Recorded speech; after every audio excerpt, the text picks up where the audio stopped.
隱藏的潛能，原名 Hidden Potential: The Science of Achieving Greater Things。Adam Grant 闡明了我們如何將自己和他人提升到意想不到的高度。我們生活在一個沉迷於天賦的世界。我們讚美學校裏的天才學生、體育界的體育健將和音樂神童。然而，欣賞那些天生具有優勢的人，卻讓我們忽略了自身可以達成的成就。我們低估了自己能夠學習的技能範圍以及可以達到的成就。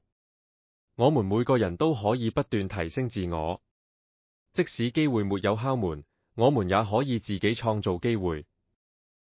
隱藏的潛能為提升抱負和超越預期提供了一個全新的框架。Adam Grant 巧妙地融合了突破性的證據、令人驚訝的洞見和生動的故事，帶領我們從課堂走向會議室，從操場走向奧運會，從地下走向外太空。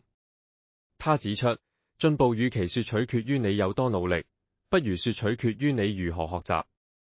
成長不在於你擁有多少天賦，而在於你培養了怎樣的品格。